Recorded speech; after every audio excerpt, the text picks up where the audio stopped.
What's going on, everybody?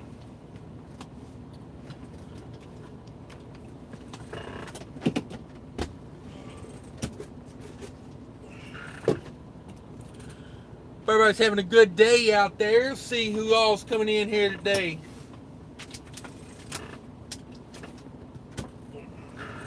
Trying to get something cold to drink. It's not that bad here today. It's really nice.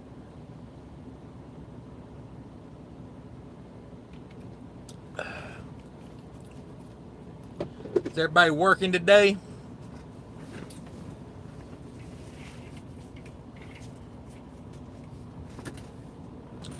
What's up, everybody? Hey, Jeremy Griggs. Thanks for coming in. See what everybody's up to today.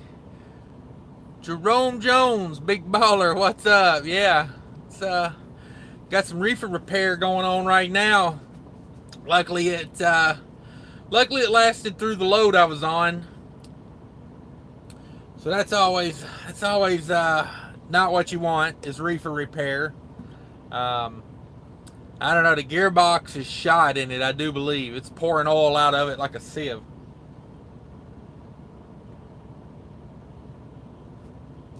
So who knows?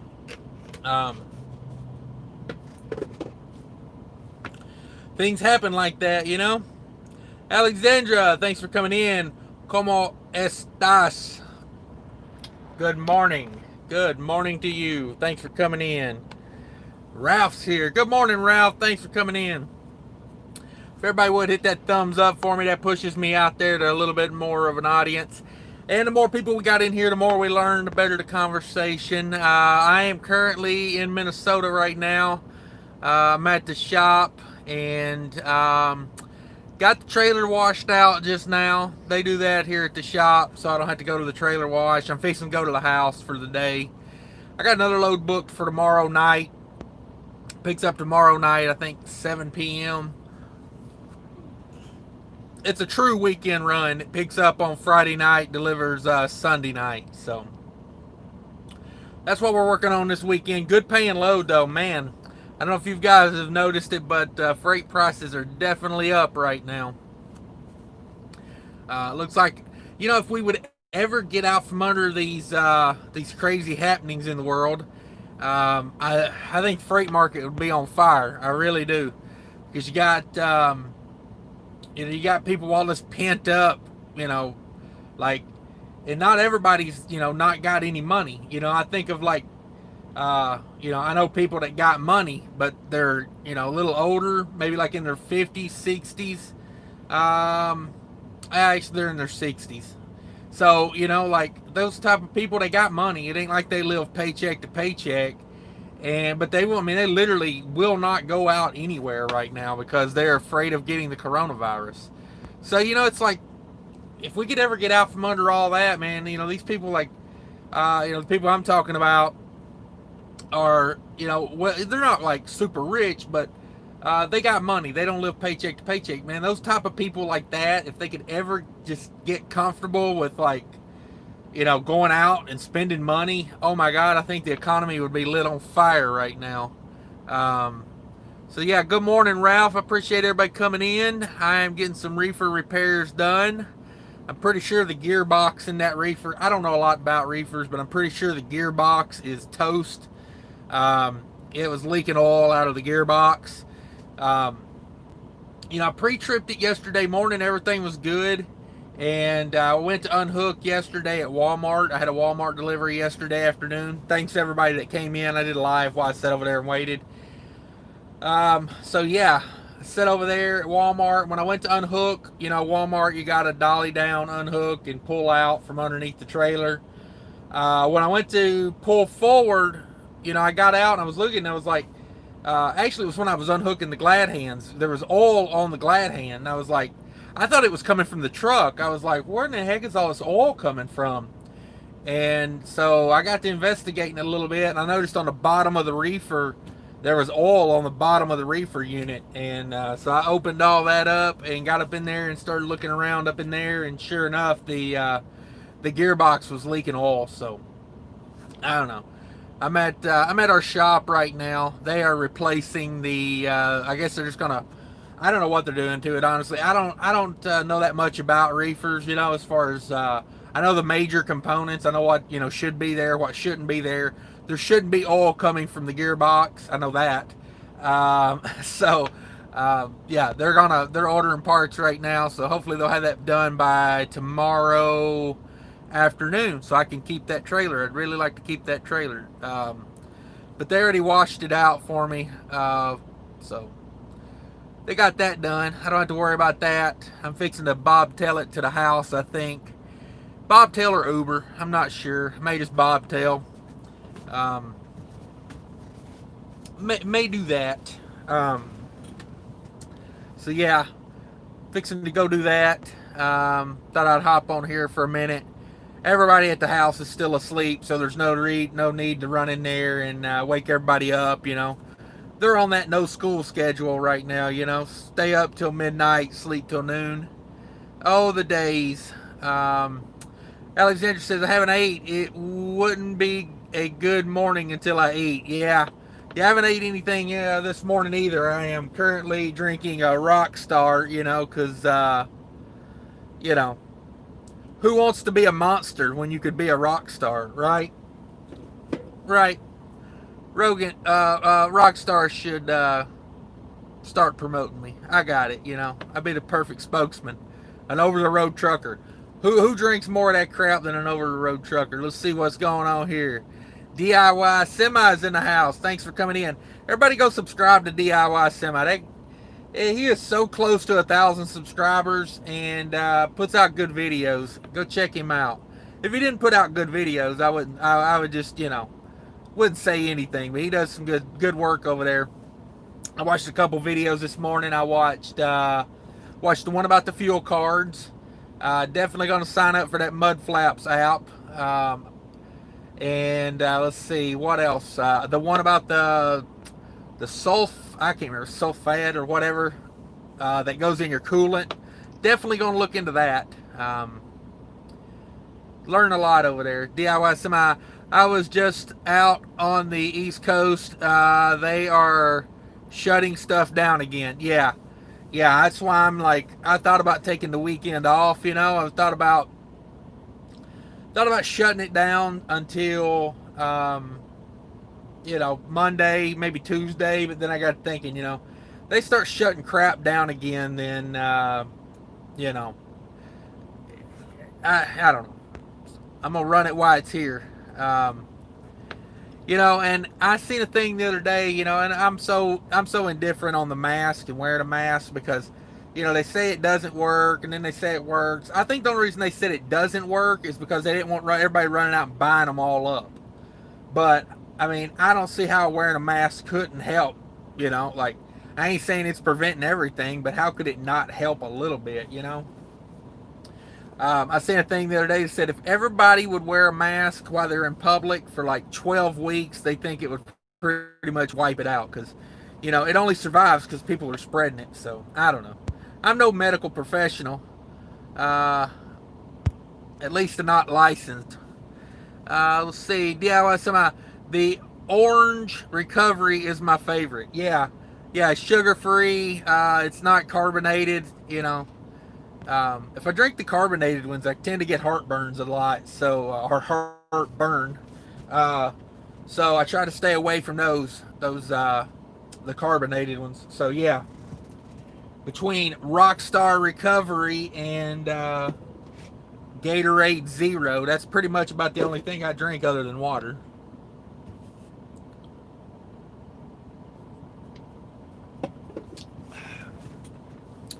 Yeah. Hits the spot and burns a hole right through it. But yeah, I noticed that oil on the bottom of the reefer unit yesterday, and I was not too far from where the guy that owns the carrier I'm leased to lives at. So I called him and told him, said, hey, there's oil on the bottom of this reefer. I stopped on the side of the road down there, kind of where he lives, and he drove up and took a look at it, and yeah. He's like, yeah, I don't know about that. He's like, I'm surprised that thing's still running. I was like, yeah, me too. I I don't know. I got a negative 10-degree load on here, and I got a delivery to make in the morning. So he was like, well, put it on start and stop and just, hope it makes it through the night. So that's what I did. I put it on start and stop, and it made it. Hell, it was still cooling when I dropped it this morning down here for them to work on it. Well, it would have ran. I had it turned off because I was empty, but I mean, it ran all through the night. It ran while I was sitting up there making my delivery this morning. That delivery I made this morning, thank God there's lumpers. Everybody go check out my lumper video if you don't understand lumpers, because that delivery was 2 pallets that broke down into 19 different pallets. Yeah, that would have been a royal pain in the butt sorting all that out. It was like 360 cases. 360 cases and 19 pallets. So what is that, like an average of like 15, that's ridiculous, like 15, 16, 17 cases per pallet. Oh, that would have been a pain in the ass to sort all that out. But yeah, who else is in here this morning? Where's everybody at? What are they doing? Yeah, so I'm running, my next load's going to Pennsylvania. That's about as far as East Coast I want to go, and it's going like Pittsburgh area. So I don't like to get too deep into Pennsylvania because I end up deadheading out of there a lot. It's just the way it is. I don't know what we're doing right now as far as afterwards. I haven't, I ain't even started looking for anything for Monday yet. I don't know. Just not that interested in Monday freight right now out of Pennsylvania. I don't know. I like to run it straight out and back, really, to be honest with you. It just pays better for me to run out and back, out and back, out and back. Even if I don't stay home when I come back, it still pays better to come back to Chicago or Minneapolis. That's where our direct customers are. Pretty happy I got this load I'm picking up tomorrow night, though, because I know I've pulled a load out of there before, but it's I haven't pulled a load out of there in quite a while, and I'm glad to see that place opening back up and starting to be a manufacturer again, because I like picking up out of that place. It's like right near our shop. With Deadhead, it's I don't know, it's about 1,100 mile load. It's pretty good. Paying like $3 a mile. So yeah, pretty happy with it.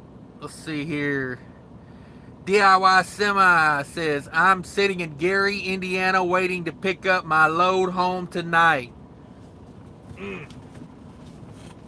Gary, Indiana, man. Gary, Indiana. I stayed in Gary twice this week at the Loves there at Exit 9. Let's see here. So yeah, I know Gary all too well. I know Gary too well, to be honest with you. Jerome Jones says, headed to Indiana to pick up a trailer. Okay, just picking up a preload, or just grabbing an empty, or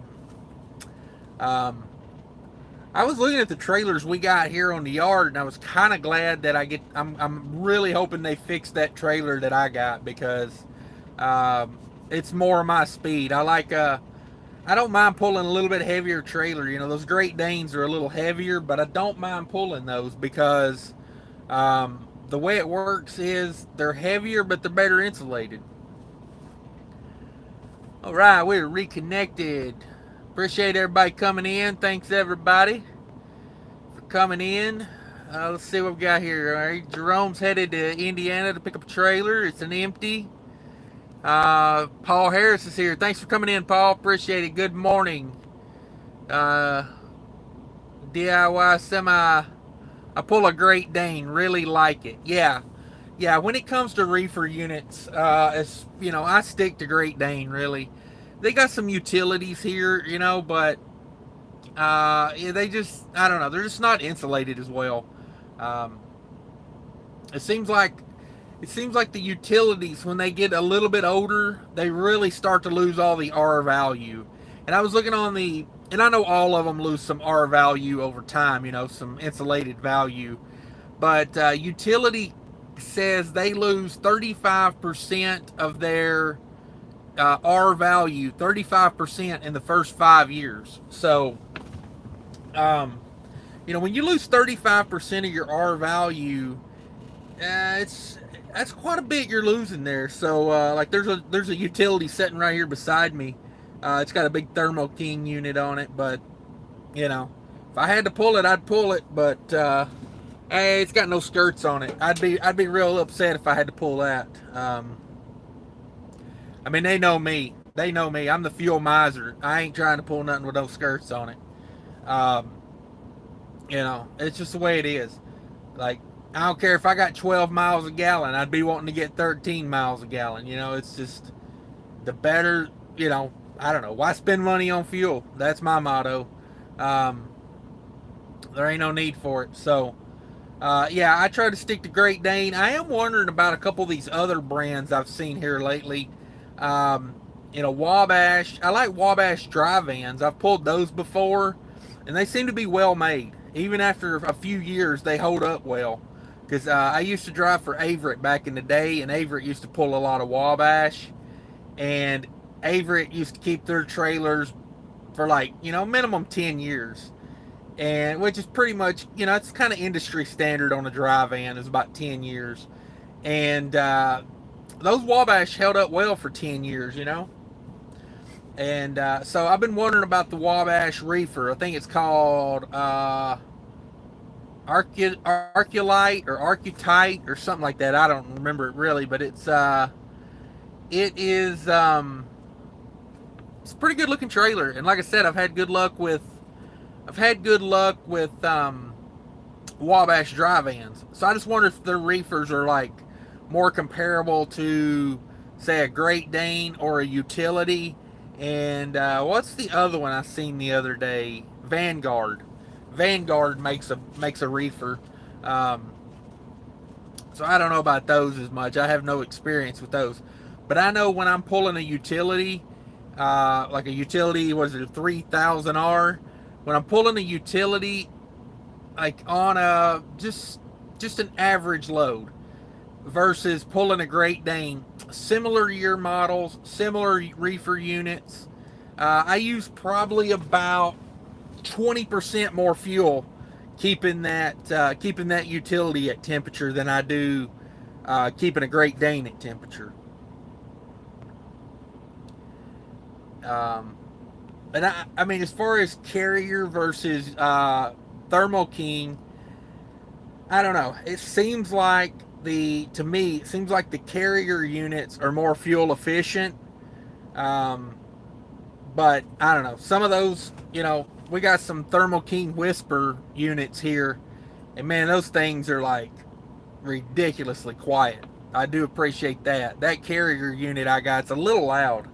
I mean, it's no more than an APU, so it's not like annoyingly loud, but it's a little louder than those whispers. Paul Harris says, "Wow, that's a tremendous R value loss. Does Great Dane get better numbers?"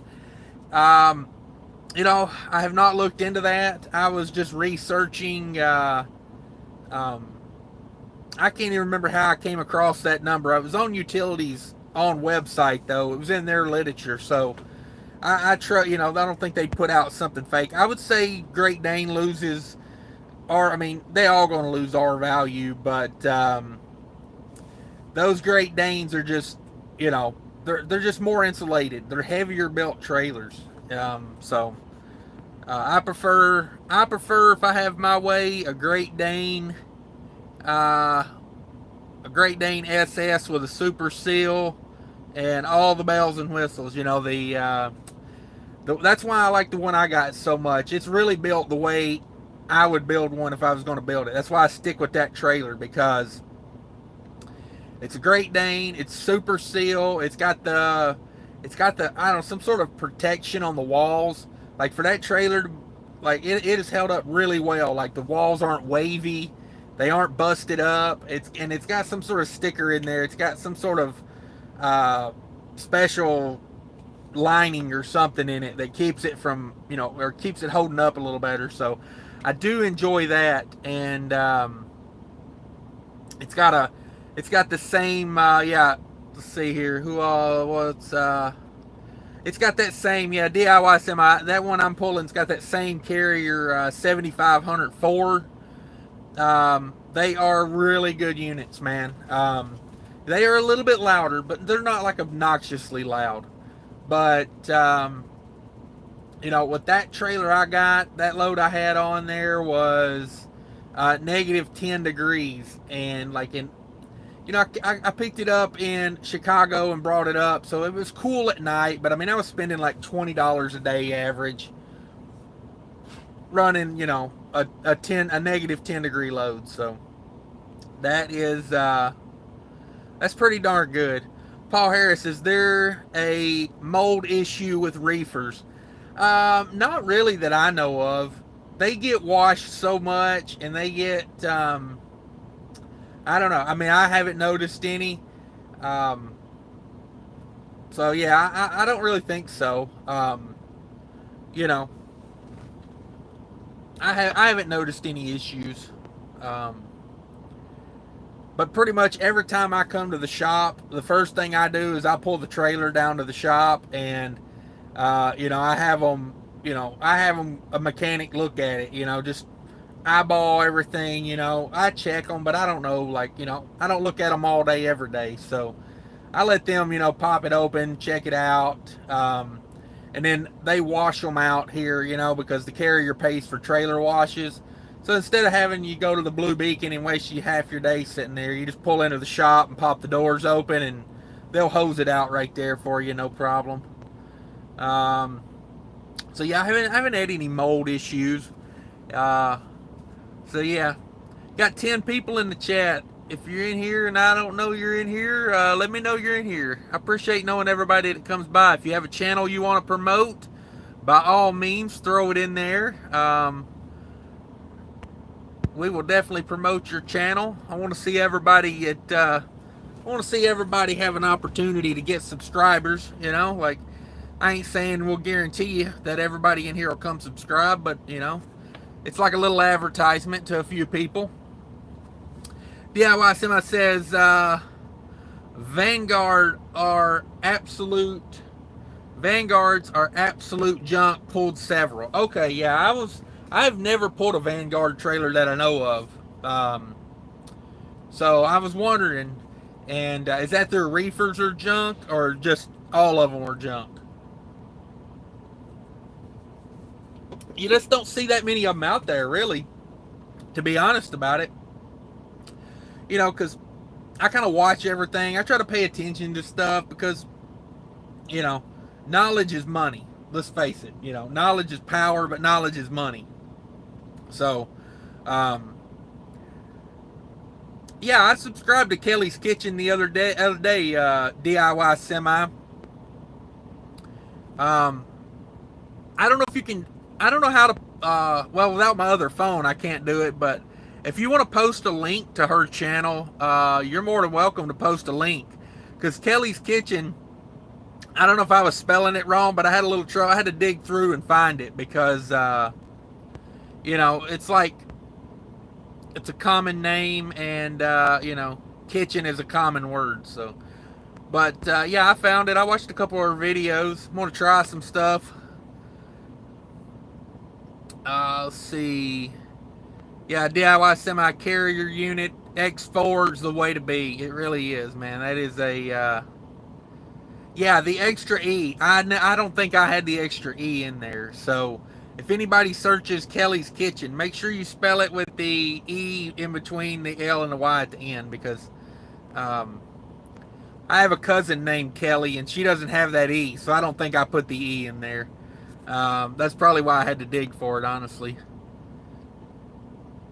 Let's see, what else we got going on in here. Paul Harris, thumbs up. Yeah, it's, yeah, you got any questions or anything, just throw them in there. You know, there's other people in here, too, that can help answer. We usually bring a pretty smart crowd in, you know. It's quality over quantity over here, as I like to say. What's the old thing I was the other day? You know, eagles don't fly with turkeys. So yeah. Um, Vance, see here. DIY Semi says Vanguard vans are bad, very flimsy. Okay, yeah, probably one of those get them on the cheap type deals for the mega fleets. You know, I know when I was with USA Truck, they used to run a lot of. They used to pull a lot of Great Dane dry van. And the only thing I really didn't like about the Great Dane dry van was, and to me, the big thing with a dry van is the axle slide. You know, that's basically the only part that really, has any working issues. And boy, those Great Danes at USA Truck used to be so hard to get the slide to tandems on. They had the pull lever, the one you had to reach in and pull out and then hook it in the little groove, and the grooves would like wear out over time, so it wouldn't stay out. You'd have to pull it out and put a set of vice grips on it to hold it out. Man, it was. But I don't know if that's so much Great Dane dry vans, as much as it is just USA Truck was their trailers, man. They like, and I don't really necessarily blame USA Truck for it, because USA Truck, anytime I had any kind of mechanical issue, they never argued with me. Pull it straight in somewhere and get it fixed. But nobody would do that. You know what I mean? That was the problem. So I don't know if those trailers having all those issues were just guys not, getting. All right, we're back. We had a little glitch there. Sorry about that, everybody. But yeah, I don't know if I think the issues were just people not getting them worked on. You get that at a place that has a lot of drop and hook. As I got into my career more, when I was doing dry van stuff or anything, I almost got to where I didn't want to do drop and hook. Yeah, you save a little time doing drop and hook, but at the same time, you don't really gain as much time if you're meticulous and you don't want to pull ragged equipment, because you'll spend time in the shop doing all that drop and hook. I'll never forget, I picked up a trailer at USA Truck, or swapped trailers with a guy at USA Truck one time in West Memphis, and the damn trailer had 2 flats on it. He pulled it in there with 2 flats on it. And then, we dropped trailers, exchanged paperwork, and I was like, you got 2 flats on that trailer. Like, and he gave me the old, well, they weren't flat when I picked it up. And I was like, yeah, I bet. So yeah, that's that long story for nothing. Paul Harris says, I'm following you, Reefer. Yeah, I appreciate that. Super Trucker Dan for Flatbed. Yeah, I watch Super Trucker Dan sometimes. He pops up in the old watch occasionally. Trucker AK for containers. I watch a guy doing containers. I can't remember his name. And it's a shame too, because I watch him maybe once or twice a week. I can't remember exactly what the name of his channel is. I'll have to write that down. Remember, give him a shout out one time, because I do watch it.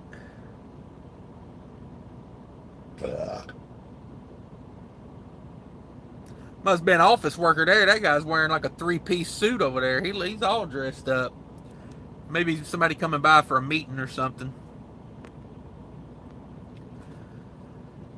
I thought it was funny yesterday. The owner of the company, he had some meeting at the bank or something. He had just got back from it. And he's out there like suit and tie on the catwalk, in there like messing around with that broke ass reefer unit, trying to figure out where that oil's coming from.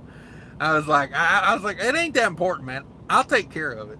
And he's up there like trying to, get his hand in there, and I'm like, man, you're gonna ruin that suit. Like, the dry cleaner's gonna hate you. You're gonna take that in there with gear oil all over it. Watching for becoming an owner operator in the next few years. Yeah, Paul Harris. Yeah, there's some good ones out there. A lot of people putting out some information these days. You don't go into it blind like you used to. Used to either either you had to find some old timers that would give you some good information that weren't like super truckers, and a lot of people, I don't know, a lot of people want to make what they do look harder or seem more complicated because it makes them feel like, they're elite or they're doing something amazing. But I mean, I'll tell you right now, if I would tell you, read some business books. Um, the big thing I would tell you to focus on if you want to be an owner operator, the things I would recommend you do research on are taxes. Do research on taxes. Figure out how to get real good at taxes, because that's going to be a big difference between making a lot of money and making company driver money. If you can figure out how to do some taxes and make it work, then you can go from, making, mediocre, good company driver money to, like, making some real money. So I would tell you to focus on taxes and learn fueling. Learn how to fuel. A lot of guys just throw the fuel in. I see these guys on YouTube, blows my mind. They get on here and they say, just buy the fuel for the trip you're on. And I'm just like, well, what if fuel is $1 cheaper a gallon right here where I'm at? And why wouldn't I just fill that up versus I'm going to be out of fuel when I make my delivery and then I got to go over there and pay $1 more for, like, I understand you don't know where you're going after the next load sometimes, but if you're like, okay, there's no fuel within 500 miles of where I'm at any cheaper than where I'm at, then I don't know, like, stuff like that kills me. So watch people that tell you to do stuff like that, but yeah, that would be my 2 things I would tell anybody looking to be an owner operator. Actually, there's more. I would tell you, focus on taxes, learn how to get your taxes right, learn how to fuel the truck, and learn how to do some, like, basic maintenance. Just basic stuff, like little ticky-tack stuff, and know your equipment. Go watch DIY Semi. Like, I guarantee you the stuff he is doing is saving thousands of dollars a year. I guarantee it is. It's just the way it is. I was sitting at Love's the other day, and I watched a guy pull up, and he was a rider, like the like big corporate account rider trucks. But he had a rider truck, and he pulled up at Love's, and the mechanic came out and put a set of wiper blades on that truck. I don't know. I'm just saying, Love's don't do stuff for free. The maintenance shop doesn't, and I don't blame them. They're running a business. I'm not nagging on Love's for not putting on wipers for free, but I'd almost bet you they got him for a quarter hour on that, or they got Ryder or whoever he works for a quarter hour on that. And it's like, what? That's $25, $27 to put a set of wiper blades on. I mean, little stuff like that adds up. And, but yeah, that would be my main things: taxes, fuel, and maintenance. And, those things will pay dividends, because a lot of the other stuff, as far as being an owner operator, you don't necessarily have a lot of control over. Like, learn some lanes, learn where freight's good, learn the seasons of freight. Because I won't sing the song, but there's a season for everything. It's like another trucker I watch on YouTube, Scottish trucker Tommy. He was telling me the other day, or he was in the chat the other day, saying that Florida just turned off. Like, Florida was good, and then all of a sudden it's not good, because that's how things are. There'll be areas that are good to run, and then they're not good to run. So work on those things. Paul Harris is trying to see what to get into. Yeah, that's the way to do it, man. Like, don't just jump in blindly. That water might be frozen, and it may not feel good. So yeah, definitely check the water.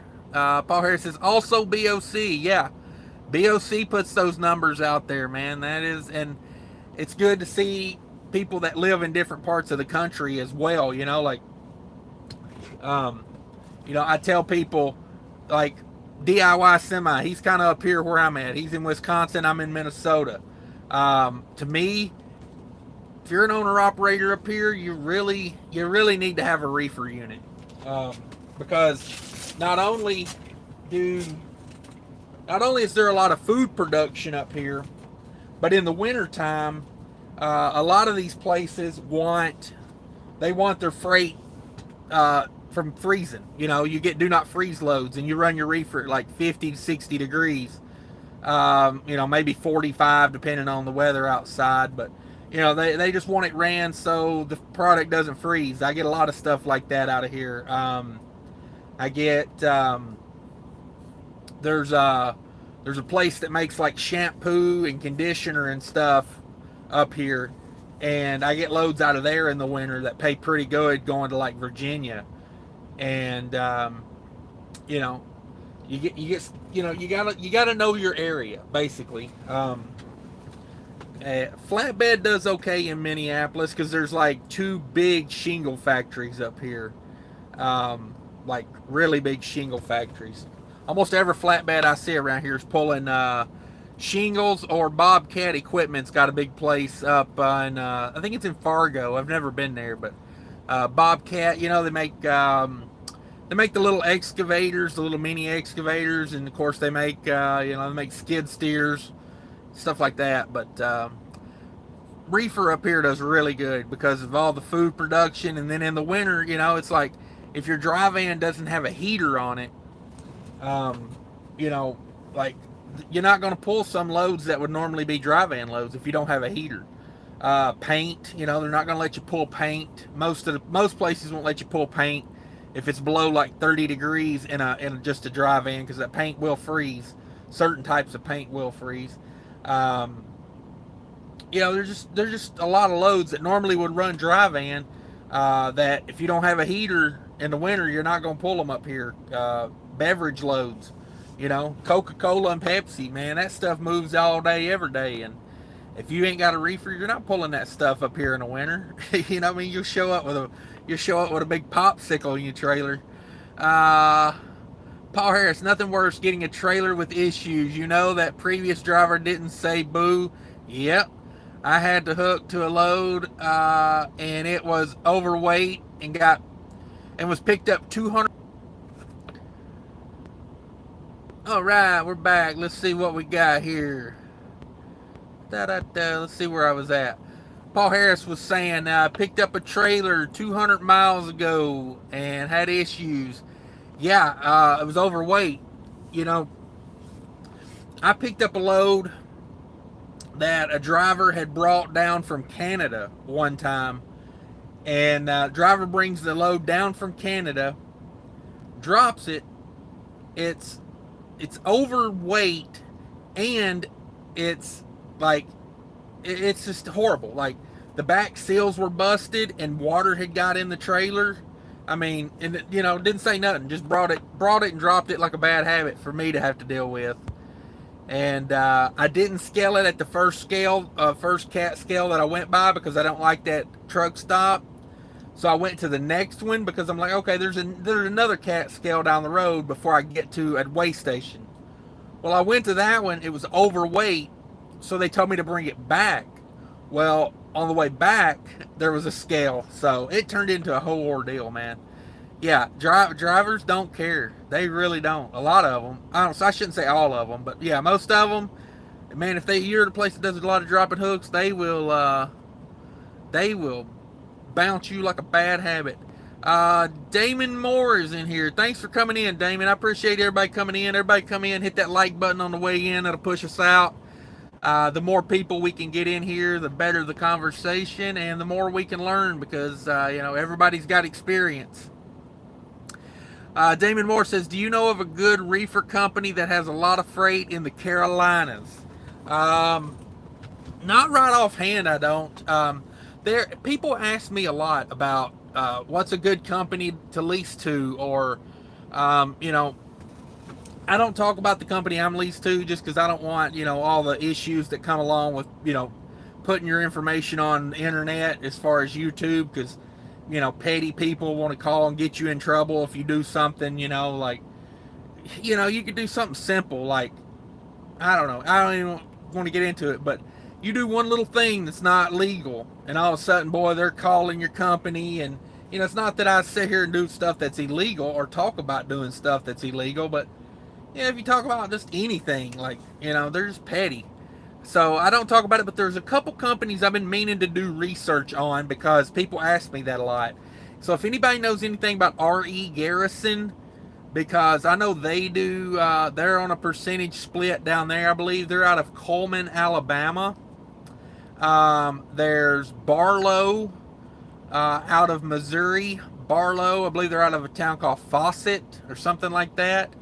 And I'm not recommending these companies by any means. I have not done research on these companies. But these are just ones I see around a lot. At the places I deliver, I see them. And I see them on the road. But R.E. Garrison, Barlow's on a percentage, I do believe. And there's one up here in Minnesota, and I cannot remember how to say their name. It's like Coltke or something like that. If you Google them, they're out of Buffalo Lake, Minnesota. Buffalo Lake, Minnesota. And it's spelled like Kolkte or something like that. They're a refrigerated company. And I talked to a guy, one of our customers south of here, just down in South Minnesota. I talked to one of their drivers down there, and it sounded like a pretty decent little setup they had. I think the percentage over there is either 75-25, I think might be what it is. It may be 80-20, it may be 70-30. I can't remember right offhand. But they cover a few extra things that I pay for here. So if they, it's kind of a balancing act, So yeah, if anybody knows anything about those three companies, let me know, because it seems like those three companies are always hiring. And I would like to have a decent company when people ask me, hey, and I see Carolina Cargo a lot too. I think Carolina Cargo is a percentage based reefer company. So they got Carolina in the name, so maybe check on those guys. Now, are you talking, when you say a good reefer company, are you talking about leasing on to one, or are you talking about being a company driver? Because I don't know if those I know the one up here in Buffalo Lake, the Kelkate or whatever they're called. I know they do.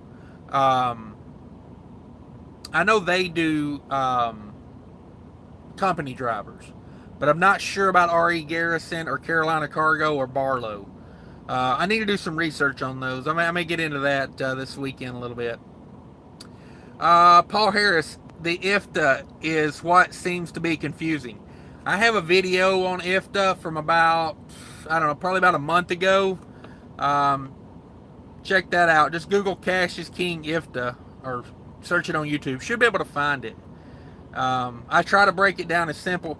IFTA's really simple once you get it in your head how fuel is sold. IFTA's really simple. But yeah, there's a couple apps, or an app that makes it real easy too, as far as understanding it and kind of getting an idea of it. DIY Semi, that's good advice. Yeah, thank you, Paul. Shameless self-promotion. I have a detailed video on understanding IFTA. Any questions, ask. Yeah, DIY Semi's got one. I got one. Watch those, and if you watch those, and if you kind of got it figured out, I use an app called Fuel Tax Map 2, and it really explains like what you pay in each state as far as when you buy fuel. So Paul Harris says, okay, I'm following you, DIY. I'll put it on my binge list. Yeah. DIY says, please sing. What do you want? You want some I can't even think of the song. I can't think of a good song to sing. You don't want to hear it anyway, I'm sure. Let's see. Paul Harris says, have you considered tire pressure system that monitors the tire pressure with pounds? Yeah, I've looked into some of those. They're not that expensive. I looked into one. It's like 400 and something bucks. Um, you know, I don't know. I got super singles on the truck, and I got the pass-through tire, the valve stem cover, the caps. So I mean, I can jump out with my tire pressure gauge, and I can check my tire pressures in about 30 seconds. I can go all the way around the truck in about 30 seconds. So I don't know. I would like to have one, but at the same time, I'm like, I could take that $400 and spend it on something that, saves fuel. And then, like, I don't know. I looked into them, though. They're not a bad deal. Especially because I only need 6 of them. So, you buy the system by like per monitor. But yeah, I've looked into some of those. Some of them are pretty neat. Um, I've looked at some that are like Bluetooth that work with your phone. You just screw them onto the valve stem, and so yeah, I don't know. I've looked into them, just never pulled the trigger on any of them. Paul Harris says, I'm currently in Boston looking to get into a income tax free state, Tennessee, Florida, Texas. Not sure if it makes financially sound move. I mean, if you want to get out of Boston, like, yeah, um, those are good states anyway, just because I like all 3 of those states, for different reasons, but it's like a bonus. You're moving somewhere fun and you're getting no taxes. So, I moved from Tennessee up here, and let me tell you, I didn't realize what state tax did to you. uh, yeah, I learned the hard way about state tax because that had been my whole life. Now, I lived in California for a while. I lived in California for about a year, but I kept my Tennessee address because I still owned a home in Tennessee. So I just used my Tennessee address and lived out there in California. So I kept my Tennessee driver's license. I kept everything because I didn't have a job when I lived in California, so I didn't have to have I just kept the Tennessee license. No one ever asked me about it or anything. So I just kept all my stuff, Tennessee based. So I stayed tax free living in California. You're welcome, California. I got you. Haha. So, yeah. Let's see here. Jerome Jones says a good area for dry van.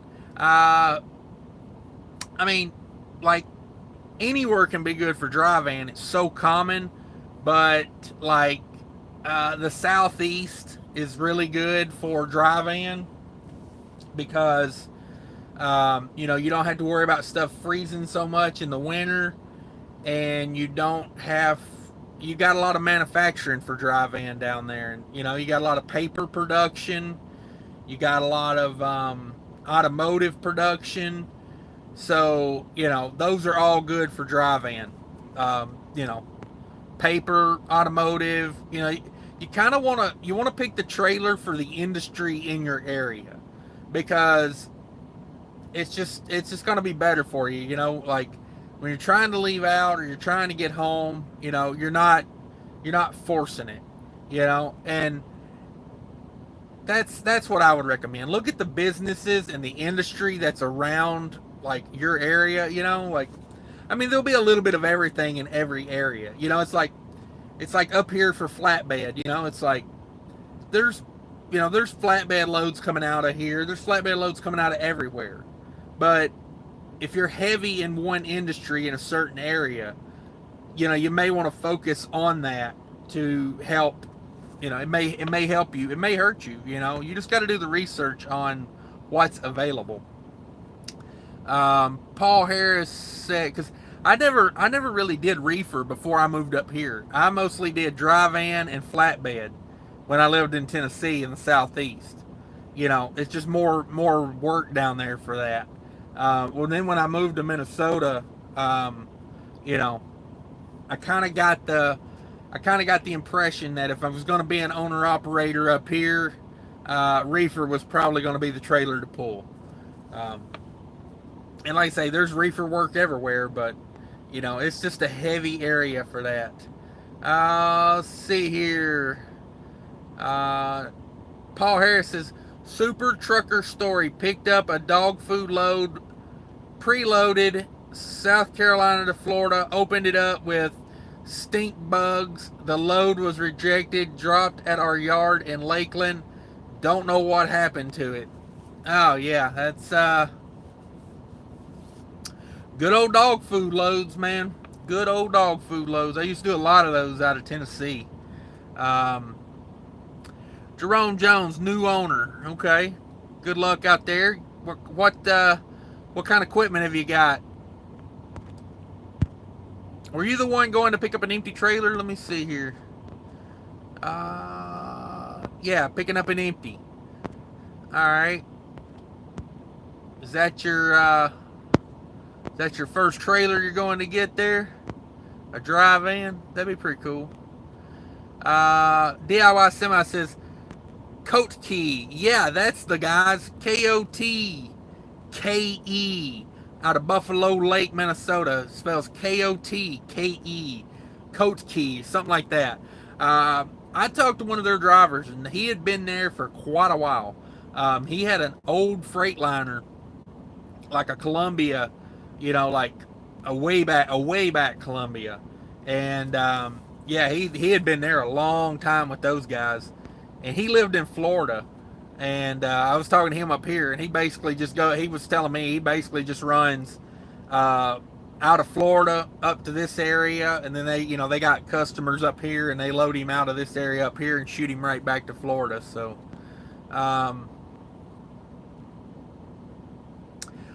Ray Lawson's here. Thanks for coming in, Ray. I appreciate everybody coming in here today. We're having a pretty good turnout today. Let's see here. Ray says, pretty sure Garrison and Barlow have company trucks also. Yeah, I would kind of think they did. They're pretty good sized companies from what I see. I mean, I see them everywhere.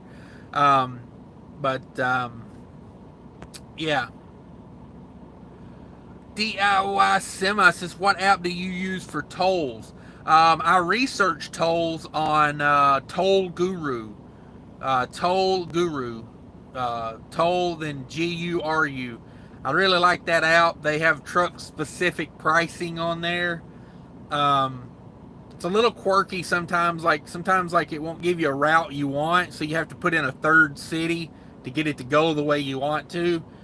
But overall, it's pretty accurate, and I have saved a ton of money. It's a free app too, and I have in my windshield, I'm collecting a plethora of transponders. So I need to just break down and get the Pre-Pass Plus. Somebody was telling me about that. I was having trouble in Florida with that stupid Sun Pass. It's like half of Florida uses Sun Pass, the other half my iPass works. And I'm like, well, if I sign up with the Florida Sun Pass, does that mean it's going to double toll me? So I'm like, I don't know. I need to just break down and get the one. Big 6 134, thanks for coming in. What kind of tire pressure gauge do you have? I'll show you. I need to get that one that Driving by Braille, he had a digital one the other day. I was like, dang, you so fancy with your digital, but I got one of these bad boys. That's still standby go-to. I like these because when you stick the tire, it'll stay where you stuck it, and then you press this button, and then it'll go back to zero. And if your tire's overinflated, you can put this on there and hold this down, and it will release some of the air if it's overinflated. And then you can just mash it, let some out, let it go, and it'll go back up to where it's at. So that's what I got. Like I said, I only, with the current trailer, if I get to keep this trailer, I really hope I do. I only check the truck, and I've got super singles, and man, I'm gonna tell you, I can go around and check tire pressure in about 30 seconds. Ain't nothing to it. So this time of year is rough on tires too, because you go from running in the southeast and Texas. I was in Texas last week, and the air temperature was 111 degrees in Stanton, Texas. So you can only imagine how hot that black pavement is down there, with the sun just killing it.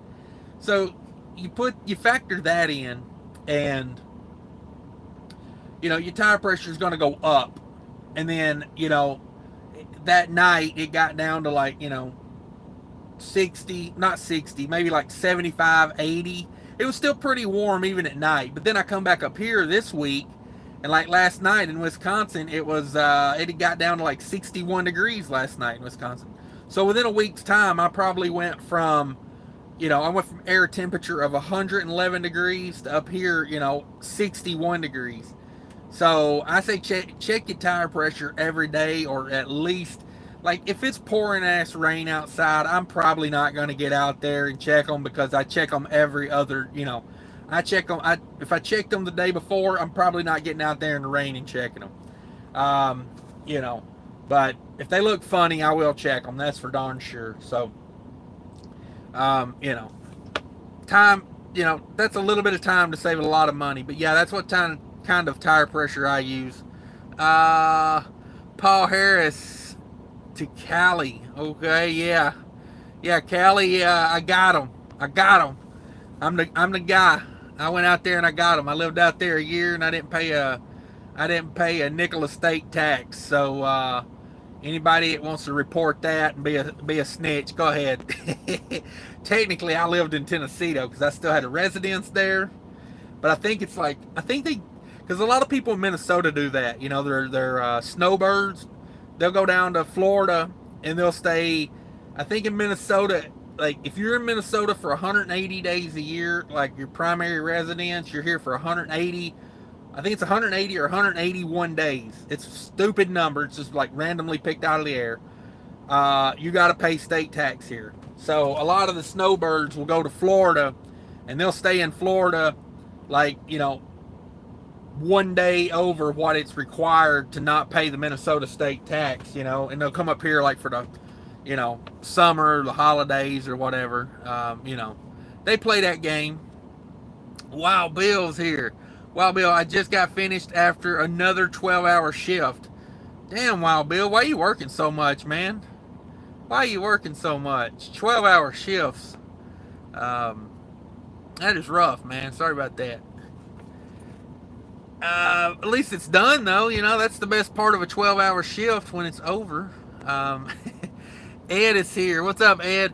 Florida's a bad state for sales tax on commercial equipment. If you have to pay 6% or 7%, depending on what county you live in, to register the vehicle. Okay.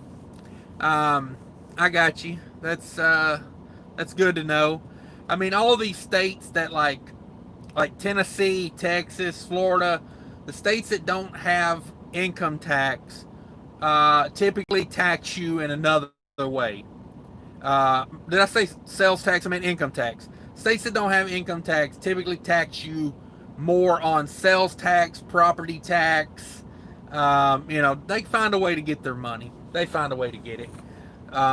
Like in Minnesota, I pay a sales tax, but in Minnesota, there's no tax on like clothing and groceries. And when you got 4 kids, you buy a lot of groceries and you buy a lot of clothes. So, they cut me a break on that. But appreciate you coming in, Ed. Ed told me a story in the comments on that lumper video I did that was pretty good. You guys should go look that up. Go to the lumper video I did yesterday, then look for Ed's comment. He's telling me about back in the day, how lumpers used to work back in the day. Pretty interesting stuff. And if you know that story, Ed, how long have you been driving, Ed? Because that sounds like a story that's from like way back in the day. Fatty 2x4 is here. Yo, thanks for coming into my what has now become a daily live show. I don't know. I get bored, man. I'm like, hey, why not go live and talk with everybody? So see what everybody's up to. And speaking of that, what is everybody up to? I'm in Minnesota. I'm fixing to go to the house. I'm just kind of waiting on. I text the house to see what was going on, and I'm waiting on a response because,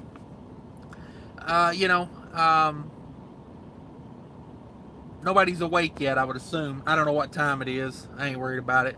They'll let me know when they're up. They're on that out of school schedule right now. Like remember when you was a kid and you was out of school, you'd set up till about midnight and then, you'd sleep all day. That's kind of what's going on in my house these days. Ed says, I have a brother-in-law works for Kiltke and he enjoys it. They do keep them out 3 weeks at a time, but everything else they treat you like family. Okay. Um, and is the brother-in-law, is he an owner operator there, or is he a company driver there? Looks like they got pretty new equipment as far as like their equipment.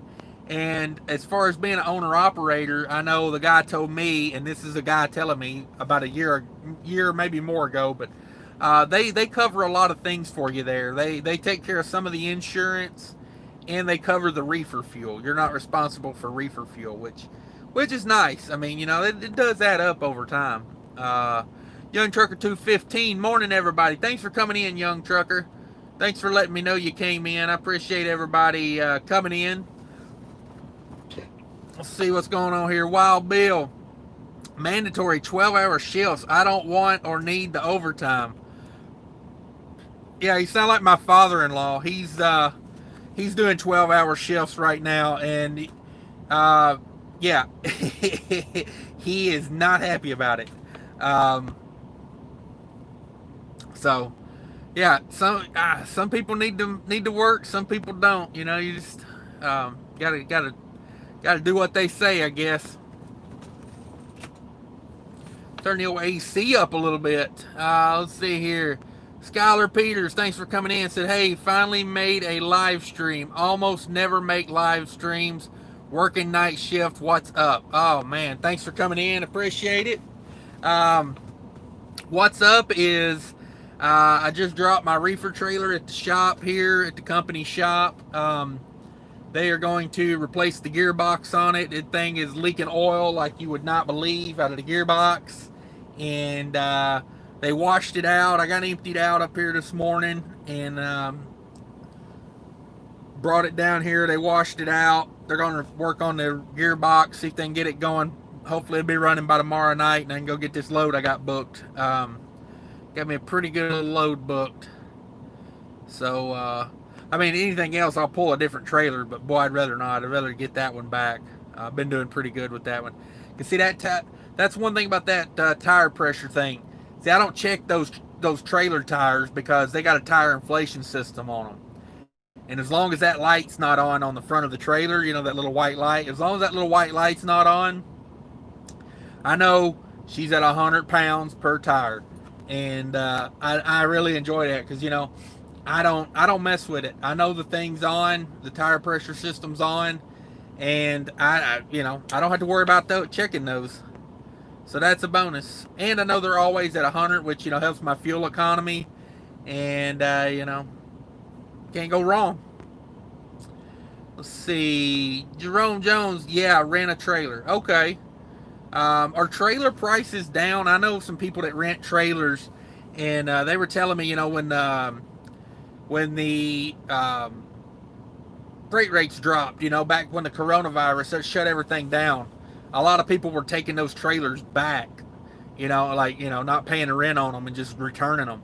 And they were saying, you could get a rental trailer because I knew some people that were renting some dry vans and they were trying to trade them back in to rent reefers, because I guess they figured, with food production and all, reefer would be better to have. They could run the exempt loads, but I told them, I was like, I don't know. I mean, there's a lot of things that are going to have to be moved in a dry van, so I don't know if, paying a bunch of money to return the dry van early and then putting another deposit down on a reefer is worth it because, I don't know.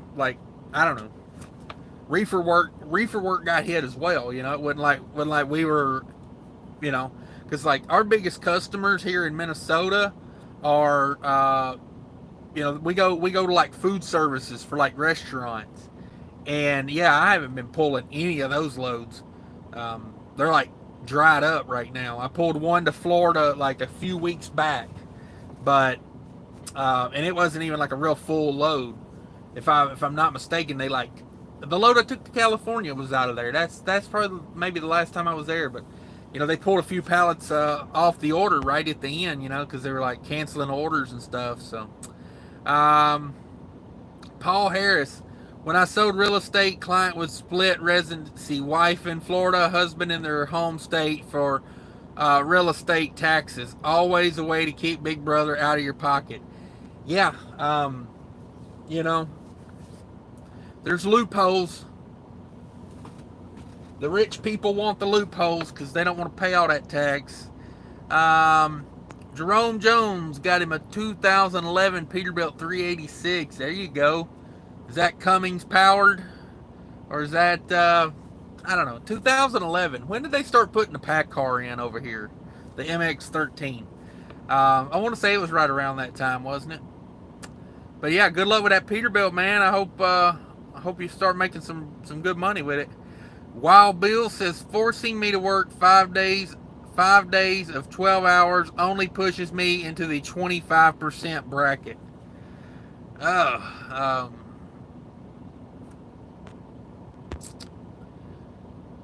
oh, apparently I hit a button here. Let me turn this back around. There we go. Hitting buttons I don't know about. Let's see. Echo's here. Thanks for coming in. He says hello, good morning, afternoon, wherever we're at right now. I've been up since 4:30 this morning. I had a 6 a.m. delivery and I wanted to get there a little early because you never know. Sometimes these food service warehouses back up down the street and you could be there 30 minutes early and not make it to the gate by your appointment time. You know how some of these places go. Ed said, I've been driving since 1972, and it is the truth. Lumpers used to fight with one another to get the business, and only the strong survived. Yeah, that is, I would believe it, man.